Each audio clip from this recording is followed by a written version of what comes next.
ஒப்பா இருக்க வேண்டுமா? அவரை விட மேன்மையா இருக்கணும்னு மட்டும் நினைக்காதீங்க. அப்படி நினைச்சதுனாலதான் லூசிபர் மேல இருந்து விழுந்துதான். தூதனா இருந்தவன் அவரை விட மேன்மையாகணும்னு எண்ணம் கொண்டதுனாலதான் மேலிருந்து தள்ளப்பட்டான். அவருக்கு ஒப்பாகணும். எந்தெந்த விஷயத்துல? அன்பா இருக்கிற விஷயத்துல, பாசம் காட்டுற விஷயத்துல, அந்த கசப்பு இருக்கக்கூடாது, ஊழியத்துல ஒற்றுமை இருக்கணும். அதைதான் தேவன் கற்றுக் கொடுத்தார்.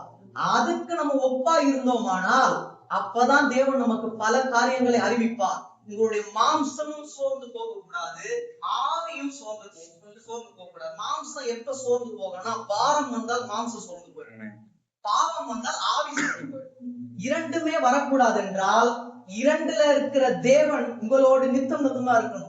ஆத்மாவின் காவலன் தேவன், ஆவியின் காவலன் தேவன். மூன்றுமே தேவன் தான் காவலனா இருக்க வேண்டும். மாம்சத்துக்கும் தேவன் தான் காவலனா இருக்கணும், ஆவிக்கும் தேவன் தான் காவலனா இருக்கணும். அவ்வாறு இருப்பாரானால் மாம்சத்திலே சோர்வு இருக்காது, ஆவிலே சோர்வு இருக்காது, தேவனுக்கு ஒப்பாக இருக்கும். இதுல பாருங்க பிரியமானவர்களே, இப்பொழுது தேவனுடைய பிள்ளையா இருக்கிறோம் அப்படின்னா என்ன அர்த்தம்? இப்ப வரைக்கும் தேவனுடைய பிள்ளையா இருக்கிறோம். நான் சொல்றேன், நீங்க விசுவாசிச்சீங்கன்னா சொல்லுங்க, இனிமேலும் தேவனுடைய பிள்ளையாக இருப்போம், மரணம் வரை இருப்போம். என்ன வந்தாலும், சோர்வு வந்தாலும், யார் விட்டுட்டு போனாலும் தேவனுடைய பிள்ளையாவே இருப்போம்.